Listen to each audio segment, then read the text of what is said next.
आप यहाँ पे दो सेंटेंस देखें, एक तो banks don't open on Sunday और this market doesn't open in the morning. Banks क्या है, प्लूरल है, और हमने क्या कहा, डोंट ओपन, और मार्केट जो है वो सिंगुलर है, उसके लिए क्या कहा, डजंट ओपन। अब हम डू और डज को थोड़ा सा आगे जाके डिस्कस करने लगे हैं। टाइप्स ऑफ सेंटेंसेस, क्या एग्जाम है हमारे, जो कि जुमले हम इस्तेमाल करते हैं अपनी रोजमर्रा जिंदगी में। Our conversation in day to day life mainly depends on 4 kinds of sentences in any language. ठीक है, हमारी जुबान में, उर्दू में भी यही है। फर्स्ट क्या है, positive, they are nice people. आप अपने जैसे नेबर्स का बता रहे हैं कि वो अच्छे लोग हैं, फिर आप कहते हैं वो अच्छे लोग नहीं है, they are not nice people. अब आप इसको नेगेटिव कर दिया आपने, और आर नॉट की शॉर्ट फॉर्म आप देख रहे हैं यहाँ पे, aren't, are they nice people, क्या वो अच्छे लोग हैं। अब ये क्वेश्चन है, ठीक है। अक्सर औकात आपकी लैंग्वेज जो है वो सिर्फ पॉजिटिव और नेगेटिव्स पे नहीं होती, आप सवालात भी करते हैं। सो कम्युनिकेशन जो है वो इस तरह से होती है कि आप भी कुछ पूछते हैं, तो आपको क्वेश्चन भी बनाने आने चाहिए। नेगेटिव क्वेश्चन एक होता है, और ये उर्दू में भी इस्तेमाल होता है, इसकी मैं आपको एग्जांपल्स देता हूं। आर्ट दे नाइस पीपल, क्या वो अच्छे लोग नहीं है। सो नहीं जो है ये क्वेश्चन में इसलिए शामिल किया जाता है ताकि उस बात पे जोर दिया जा रहा है, या फिर उस बात को हैरत से, तशवीश के साथ पूछा जा रहा है। ठीक है, जैसे मैं आपको एक दो एग्जांपल्स देता हूं उर्दू से। आप खाना खा रहे हैं, कोई आपके पास बैठा है, वो नहीं खा रहा, आप कहते हैं आपने नहीं खाना खाना। अब आप ये भी पूछ सकते थे, क्या आपने खाना खाना है, नहीं, लेकिन क्योंकि आपको इस पे हैरत हुई है कि भाई हम सब खा रहे हैं, वो बंदा नहीं खा रहा, तो क्या आपने नहीं खाना खाना, तो नहीं का एक हम इजाफी जो है वो इस्तेमाल करते हैं किसी बात पे जोर देते हुए। इसी तरह कहीं जाने के लिए घर में सब तैयार हो रहे हैं, ठीक है, कोई शख्स नहीं तैयार, आप कहते हैं आपने नहीं जाना। ठीक है, तो ये हमारे नहीं के जो क्वेश्चन होते हैं इसको नेगेटिव क्वेश्चन कहते हैं, और ये भी हमारी लैंग्वेज का हिस्सा है। तो बेसिकली ये 4 टाइप्स ऑफ जो सेंटेंसेस हैं, ये आपको तमाम टेंसेस में आने चाहिए। ठीक है, इनको किस तरह से बनाया जाता है। ओके, अब हम देखते हैं help verbs are used in all tenses, कि हेल्प वर्ब्स का इस्तेमाल होता है तमाम टेंसेस में to make negative sentences and questions. ठीक है, तो अगर आपने नेगेटिव या क्वेश्चन बनाना है तो हेल्प वर्ब का यूज होगा, बजाय कि आप नॉट का यूज करें डायरेक्टली वर्ब के साथ। ऐसा नहीं होता, जैसे मैं कहूं I play cricket, I not play cricket, ये नहीं होगा। तो आपको कोई ना कोई हेल्प वर्ब का यूज करना होता है। तो प्रेजेंट टेंस में बेसिकली डू एंड डज है। ठीक है, आपको पहले से इसका अंदाजा होगा। आई, वी, यू, दे और प्लूरल नेम्स के साथ डू। ठीक है, जैसे मैंने कहा बैंक्स डोंट ओपन, और ही, शी, इट और सिंगुलर नेम के साथ डज, जैसे मैंने कहा दिस मार्केट डजंट ओपन। ठीक है, नेम के अलावा इसको नाउन भी कह सकते हैं, मैंने यहाँ पे नेम लिखा हुआ है, इनके साथ आपने अकॉर्डिंगली डू एंड डज का यूज करना है। अच्छा, यहाँ पर अब एक नोट है कि एड एस, ई एस और I S in the first form of the verb with he, she, it and singular noun. क्या आप देखें, जहां जहां पर ही, शी, इट आ रहा है या सिंगुलर नाउन आ रहा है, उसमें एस और ई एस ऐड हो रहा है, या आई, ई एस भी हो सकता है। ठीक है, अभी मैं आपको बताता हूँ ये कहां पर एस होगा, कहां पर ई एस और कहां पर आई एस होता है। अब पहले आप इस एग्जांपल को देखें। I watch TV every day, we watch TV every day, you watch TV every day, they watch TV every day. ठीक है, आई, वी, यू, दे के साथ एस नहीं ऐड होगा, या ई एस। अब ही, शीट है, he watches TV every day, she watches TV every day, it watches TV every day. और अगर सिंगुलर नेम है, Ali watches TV every day, Ali, और अगर ये लेट्स से उस्मान है, Ali and Usman watch TV every day, फिर वॉच होना था, फिर वॉचेस नहीं होना था। ठीक है, क्योंकि दो हो गए थे, तो एक नाम के साथ या ही, शीट के साथ आपको एस और ई एस को ऐड करना होता है। अच्छा, एस, ई एस और आई एस कहां पर ऐड होते हैं, असल में ये वही रूल है जो कि सिंगुलर और प्लूरल के हैं। अगर आपने कभी स्कूल लाइफ में स्टडी किए होंगे, जैसे गो है, ठीक है, उसके एंड पर ई एस आ जाता है, फाइन, गोज। जैसे अगर मैं आपको एग्जांपल दूं, मैंगो, ठीक है, मैंगो, तो इसको प्लूरल जब करते हैं तो ई एस लगता है, खाली एस नहीं लगता है, मैंगोज।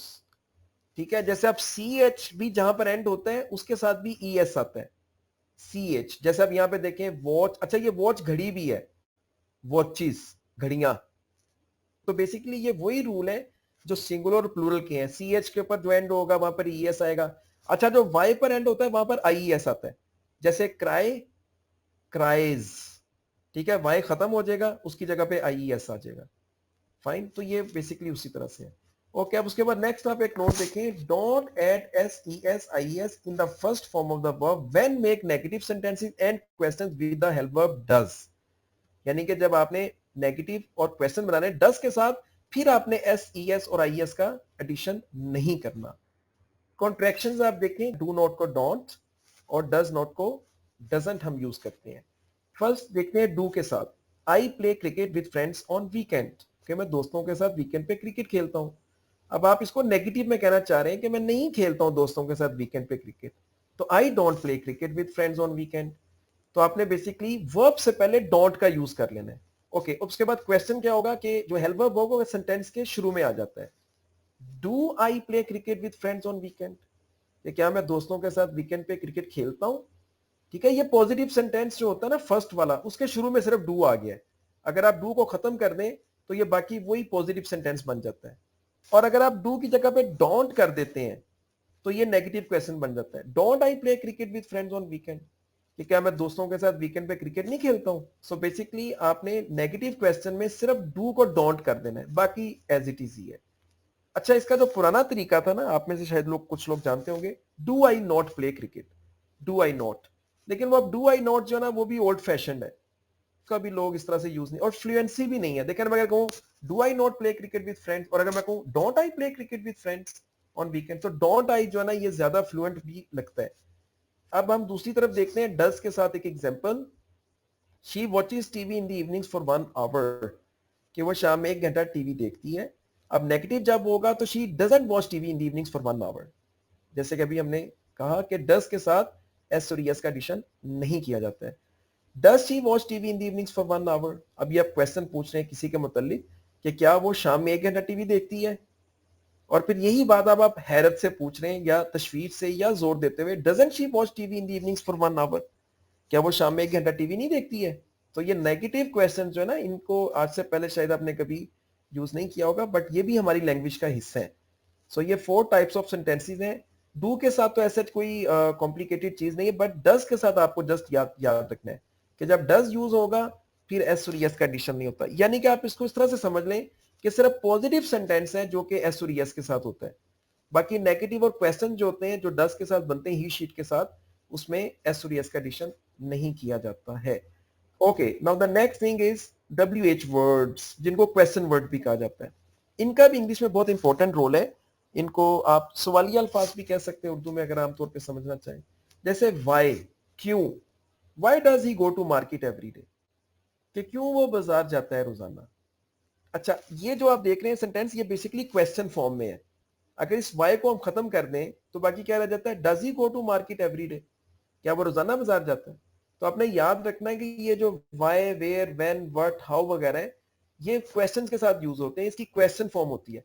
अब आप ये नहीं कहेंगे why he goes to market, why he goes नहीं होगा, why does he go to market, question form में इसको यूज करना है। इसी तरह where do you play on weekends, आप कहां पे खेलते हैं वीकेंड्स पे। ठीक है, इसको लोग आमतौर पे कहेंगे where you play on weekends, where you play, तो वेयर यू प्ले नहीं होगा, where do you play.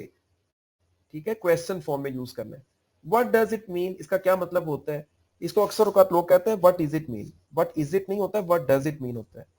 How do they save money, वो कैसे पैसे बचाते हैं। और अगर ये हाउ ना होता फिर क्या होना था, डू दे सेव मनी, क्या वो पैसे बचाते हैं। तो हाउ, ठीक है, उसको कैसे में हमने यूज किया। When does she go to sleep, वो कब सो जाती है।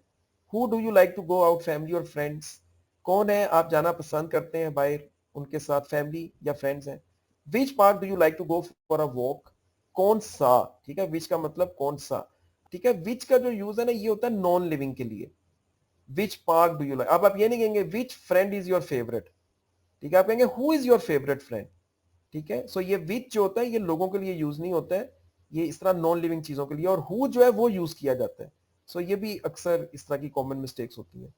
ओके, हुज होता है किसका, या किसकी भी कह सकते हैं, मैस्कुलिन फेमिनिन उर्दू में क्योंकि है। Whose car does it belong to, किससे ये गाड़ी जो है ताल्लुक रखती है।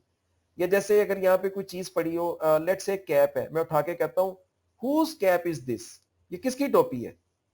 या कोई चीज और, हुज पेंसिल इज दिस, ये किसकी पेंसिल है। हुज होता है किसकी या किसका। होम जो है ये होता है जिससे या किससे। Home do you talk on phone every day, आप किससे फोन पे रोजाना बात करते हैं, या जिससे भी हो सकता है। तो होम जो है वो किससे भी होता है उर्दू में, और जिससे भी होता है, दोनों तरह से यूज किया जा सकता है। तो ये क्वेश्चन वर्ड्स हैं, इनका भी यूज बहुत इंपॉर्टेंट है। उसके बाद आप नेक्स्ट देखें, हाउ जो है ये इटसेल्फ एक क्वेश्चन तो बनाता ही है, लेकिन इसके साथ और मजीद क्वेश्चन भी बन जाते हैं। जैसे हाउ लॉन्ग, इसका मतलब होता है कि कितनी देर। How long does it take to reach there, कि कितना वक्त लगता है, कितनी देर लगती है वहां पहुंचने में। हाउ फार इसका मतलब है कितनी दूर। How far do you go for jogging daily, आप जॉगिंग के लिए रोजाना कितनी दूर जाते हैं। हाउ ऑफ्टन या ऑफन भी है, दोनों यूज होते हैं। How often do you meet your friends, आप कितना अक्सर अपने दोस्तों को मिलते हैं। How many and how much, ठीक है, इसमें भी थोड़ी सी मैं आपको एक्सप्लेनेशन देना चाहूंगा। How many days do you go to school, आप कितने दिन स्कूल जाते हैं। How much do you love your country, और आपने अपने मुल्क से कितना प्यार करते हैं। देखिए हाउ मैनी जो है ये यूज किया जाता है काउंटेबल्स के लिए, जिनको गिना जा सकता है। जैसे how many days do you go to school, आप कितने दिन जाते हैं, आप कहेंगे I go to school 5 days a week. लेकिन जो हाउ मच होता है ये उन चीजों के लिए होता है जिनको गिना नहीं जा सकता है। जैसे how much do you love your country, आप कहेंगे I love my country too much. आप कोई नंबर्स में नहीं बता सकते, गिनती में नहीं बता सकते। ठीक है, जैसे मैं आपको एक और एग्जांपल्स देता हूं, मैं कहता हूं how many are eggs in the basket, कितने अंडे हैं बास्केट में, तो ये गिने जा सकते हैं। मैं कहता हूं how much is water in the जग, कि जग में कितना पानी है। ठीक है, अब पानी को गिना नहीं जा सकता है। तो आपने ये डिफरेंशिएट करना है कि जिन चीजों को गिना जा सकता है वो हाउ मैनी होती हैं, और जिनको नहीं गिना जा सकता उसको हाउ मच। एक और एग्जांपल आपको देता हूं, ये जो होता है ना, हम कहते हैं पैसे, एक तो होता है ना करेंसी या रुपए, ठीक है, डॉलर्स, रियाल, उनके लिए हम यूज करेंगे हाउ मैनी। जैसे मैं आपसे पूछता हूं how many rupees do you have, आप कहते हैं आई हैव 500 रुपीज। फिर मैं आपसे पूछता हूं how much money do you have, तो आप कहेंगे I have too much money. आप मनी को, जो हाउ मच है वो पैसों के लिए है, लेकिन जो करेंसी है, ठीक है, डॉलर्स, रियाल, पाउंड्स, दिरहम, उनके लिए हाउ मैनी होगा, क्योंकि वो गिने जा सकते हैं। एक ये भी डिफरेंस है। फाइन। इसके अलावा हाउ जो है वो एडजेक्टिव्स के साथ यूज होता है, how difficult, how beautiful, how easy. ठीक है, इस तरह आप क्वेश्चन बना सकते हैं। जैसे यहाँ पर आप देखें how difficult do you find it to learn English, आप कितना मुश्किल पाते हैं इंग्लिश को सीखना। इसको मैं ये भी कह सकता हूँ how easy do you find it to learn English, how easy. ठीक है, ये एडजेक्टिव्स होते हैं, डिफिकल्ट, इजी, सिर्फ जिसको हम उर्दू में कहते हैं अच्छाई या बुराई। How beautiful does she look, वो कितनी खूबसूरत नजर आती है। ठीक है, या हाउ अगली डज शी लुक।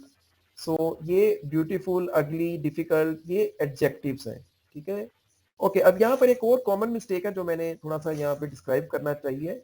अक्सर औकात लोग कहते हैं इट्स डिपेंड्स, ठीक है, या इट्स डिपेंड्स। बेसिकली कॉमा हो या ना हो, दोनों सूरतों में ये गलत है। Is a common mistake usually made by non native speakers, जैसा कि हम हैं, हमारी अपनी जुबान नहीं है। असल में जो इट्स होता है ना, ITS, ये होता है पोजेसिव प्रोनाउन। जैसे होता है माय, मेरा, ठीक है, आई से माय। इसी तरह हर, उसका। हिज, किसी लड़के के लिए मैं कहता हूं दिस इज हिज मोबाइल। ठीक है, देयर, उनका, ज्यादा लोगों के लिए, जैसे मैं कहता हूं दिस इज देयर कार, ये उनकी गाड़ी है। इसी तरह जो इट्स होता है ना, ये भी पोजेशन के लिए होता है। जैसे मैं कहता हूं दिस इज इट्स चार्जर, ये इसका चार्जर है, इट्स। और जो दूसरा इट्स होता है अपोस्ट्रोफ एस के साथ, बेसिकली ये इट इज होता है। ठीक है, ये शॉर्ट फॉर्म है, कॉन्ट्रैक्शन है, जिसे आप कहते हैं इट्स रेनिंग। तो ये दोनों ही गलत है। डिपेंड के साथ ऐसे यूज नहीं किया जाता है इनको, बल्कि आप नीचे एग्जांपल्स देखें। Look at the following examples, positive sentences हैं। आपने क्या करना है, ऐड एस और एस इन द वर्ब। आपने वर्ब में एस और एस को ऐड करना है, and don't S S with it. It के साथ नहीं ऐसे ऐड होता, इट खाली इट होगा। तो बेसिकली ये जो इट है ये सब्जेक्ट में यूज हो रहा है, तो इसके साथ आपने एस नहीं यूज करना। तो इसको आप कुछ एग्जांपल्स को देखते हैं, आपको भी बेहतर समझ आ जाएगी। It depends on whether condition, कि ये मौसम की सूरत हाल पे मुनसर करता है, बजाय आप कहें इट्स डिपेंड्स। ठीक है, इट शोज रियलिटी प्रोग्राम्स, कि ये हकीकत पे मबनी प्रोग्राम दिखाते हैं, जैसे कोई टीवी चैनल है, यूट्यूब चैनल है। It tells about the history of Mankind, जैसे आप किसी किताब के मुतालिक बताते हैं कि ये बताती है इंसान की तारीख के मुतालिक। It describes different ways to get a job, कि ये बयान करते हैं कोई, आप वेबसाइट कह सकते हैं, मुख्तलिफ तरीके नौकरी हासिल करने के। इट सीम्स क्वाइट बोरिंग, सीम का मतलब होता है लगता है, कि ये बहुत बोरियत वाला लगता है। इट साउंड्स ऑसम, ऑसम होता है जबरदस्त, शानदार, कोई चीज आपको अच्छी लगे। और अगर आपका इट साउंड्स ऑफुल या ऑकवर्ड, ये होता है कोई चीज जो आपको नागवार लगे, मतलब आपको देखने में अच्छी ना लगे। ठीक है, उसकी कोई स्ट्रेन चीज देखें आप कहते हैं इट साउंड्स ऑकवर्ड, कि ये बड़ा अजीब सा लगता है। ठीक है, तो ये आप साउंड का मतलब भी लगना होता है। एक तो साउंड होता है ना आवाज, एक साउंड का मतलब लगना भी होता है। जैसे मैं कहूंगा इट साउंड्स इंटरेस्टिंग, ये बड़ा दिलचस्प लगता है, it sounds. It gives information about visa application process for Canada, ये मुहैया करता है। ठीक है, तो आपने इट के साथ एस नहीं ऐड करना होता है, असल में सिर्फ वर्ब के साथ ऐड करना है, कि ये मुहैया करता है के बारे में मालूमात कनाडा की एप्लीकेशन वीजा एप्लीकेशन प्रोसेस के मतलब। It provides all the things under one roof, जैसे कोई शॉपिंग मॉल है कि ये मुहैया करते हैं तमाम चीजें एक छत तले। इट मेक्स मी हैप्पी, जैसे आप कहते हैं ये चीज मुझे खुश करती है। It makes me excited, it makes me happy, it makes me sad. ठीक है, तो इस तरह से आप इसका यूज करेंगे इट का। और एस जो है वो सिर्फ वर्ब में ऐड होना है, इसके साथ इट के साथ नहीं ऐड होना। अच्छा, नेगेटिव में क्या होगा, बेसिकली क्योंकि डज का यूज कर रहे हैं तो अब डिपेंड में जो एस था वो खत्म हो जाएगा। ठीक है, ये वही सेम एग्जांपल्स हैं, लेकिन जस्ट मैं एक दो पढ़ देता हूं। It doesn't depend on whether conditions, ये नहीं मुनसर करता। लेकिन जो पॉजिटिव था वो क्या था, इट डिपेंड्स। अब इट डजंट डिपेंड, अब वो एस खत्म हो गया। It doesn't show reality programs, कि ये नहीं दिखाता हकीकत पे मबनी प्रोग्राम। It doesn't tell about the history of mankind, कि ये नहीं बताती है इंसान की तारीख के मुतालिक। ठीक है, तो इस तरह से आपने जब डज का यूज करना है, फिर आप वो एस और एस का एडिशन जो है वो नहीं करेंगे वर्ब में। Now the next thing is short answers, and very important. देखिए, अब एक तरीका होता है जस्ट क्या फुल सेंटेंस आंसर दें, एक होता है जस्ट आप हाँ या ना में आंसर दे दें, और इन दोनों के बीच में एक तरीका होता है जिसको शॉर्ट आंसर कहते हैं। इसको कैसे आपने करना होता है, to give short answers we can use pronouns, कि हम प्रोनाउंस का इस्तेमाल कर सकते हैं, I, we, you, they, he, she, it का, with help verbs do and does. ठीक है, डू एंड डज के साथ। जैसे आप यहाँ पे एग्जांपल देखें, डू यू स्पीक इंग्लिश, अगर कोई आपसे पूछता है, अब आप उसको बजाय कहें यस आई स्पीक इंग्लिश, या आप जस्ट कहें यस। ठीक है, अब इसके बीच में क्या होगा, यस आई डू। ठीक है, ये प्रेजेंट टेंस है तो डू एंड डज यहाँ पे हेल्प वर्ब यूज हो रहे हैं। और अगर आपसे कोई पूछे डू यू स्पीक फ्रेंच, तो आप कहेंगे नो आई डोंट। ठीक है, सो इस तरह कुछ और एग्जांपल्स देखते हैं। डू आई लुक नाइस, क्या मैं अच्छा नजर आता हूं, आप कहेंगे यस यू डू, और अगर नहीं तो आप कहेंगे no you don't. Do we live in Pakistan, तो आप कहेंगे यस वी डू, और अगर do we live in Sri Lanka, आप कहेंगे नो वी डोंट। फिर अगर let's say do they play football, तो आप कहेंगे यस दे डू, बजाय आप पूरा बोलें यस दे प्ले फुटबॉल, तो आप जस्ट कहें यस दे डू, और अगर नहीं तो नो दे डोंट। अब आ गया ही शीट, इसके साथ तो डू नहीं यूज होगा। तो डज ही नो फ्रेंच, क्या वो फ्रेंच जानता है, तो अगर तो वो जानता आप कहेंगे यस ही डज, और अगर नहीं तो नो ही डजंट। बजाय आप पूरा सेंटेंस बोले यस ही नोज फ्रेंच या no he doesn't know French, तो आपने हेल्प वर्ब को यूज करना है और ये शॉर्ट आंसर बन जाएगा। डज शी से प्रेयर, कि क्या वो नमाज पढ़ती है, आप कहेंगे यस शी डज, और अगर नहीं तो no she doesn't. Does it work properly, कोई इस्तेमाल में कोई चीज है, आप कहते हैं ठीक काम करती है मोबाइल वगैरह, आप कहेंगे यस इट डज, और अगर उसमें कोई खराबी है तो आप कहेंगे नो इट डजंट। या नाम के साथ भी क्वेश्चन बनते हैं, does Kiran like to read books, क्या किरण पसंद करती है किताबें पढ़ना, तो आप कहेंगे यस किरण डज, या नो किरण डजंट। या आप शी भी यूज कर सकते हैं क्योंकि किरण ऑब्वियसली एक फीमेल नेम है। फाइन। अच्छा, ये जो शॉर्ट आंसर है सिर्फ प्रेजेंट टेंस में नहीं है। ठीक है, जैसे अगर मैं आपको लेट्स से एक दो एग्जांपल्स दे देता हूं, मैं आपसे पूछता हूं कि did you go to market today, क्या आज आप बाजार गए, आप कहेंगे यस आई डिड, और अगर आप नहीं गए तो आप कहेंगे नो आई डिडंट। जैसे फ्यूचर में आपसे पूछता हूं कि will you go to sleep after this class, तो आप कहेंगे यस आई विल, और अगर नहीं तो आप कहेंगे नो आई वॉन्ट। वॉन्ट जो है विल नॉट की शॉर्ट फॉर्म है। या जैसे अगर मैं आपसे प्रेजेंट कंटिन्यूअस में बताता हूं कि इज इट रेनिंग, आप कहेंगे यस इट इज, या अगर नहीं हो तो आप कहेंगे नो इट इजंट। या जैसे प्रेजेंट परफेक्ट टेंस में आपसे पूछता हूं हैव यू विजिटेड नारायण, तो आप कहेंगे यस आई हैव, और अगर आपने नहीं विजिट किया आप कहेंगे नो आई हैवंट। ठीक है, अच्छा इसके बाद जो अगली बात करनी है वो आप कर सकते हैं, ये जस्ट यस और नो की रिप्लेसमेंट है।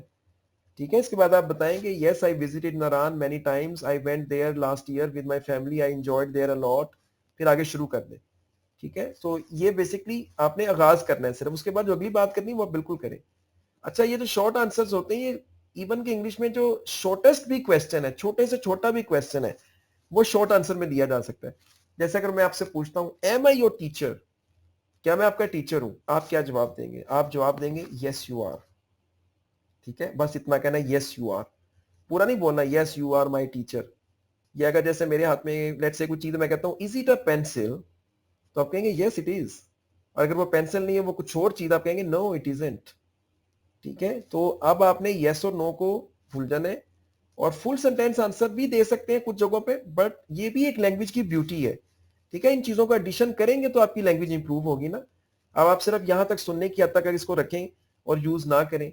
अच्छा, ये जो शॉर्ट आंसर है ये टेंसेस के अलावा मॉडल वर्ब्स में भी है, जो can, could, should, may, might वगैरह है। जैसे मैं आपसे पूछता हूँ कैन यू ड्राइव कार, तो आप कहेंगे यस आई कैन, और अगर आप गाड़ी नहीं चला सकते आप कहेंगे नो आई कांट। या अगर लेट्स से मैं आपसे पूछता हूँ शुड वी गो देयर, क्या हमें वहां पे जाना चाहिए, आप कहेंगे यस वी शुड या नो वी शुडेंट। तो अब आपने यस और नो को नहीं यूज करना, ठीक है। अकॉर्डिंग टू द टेंस जो आपसे क्वेश्चन पूछा गया उसको शॉर्ट आंसर में आपने हेल्प वर्ब का यूज करते हुए प्रोनाउंस के साथ देना है।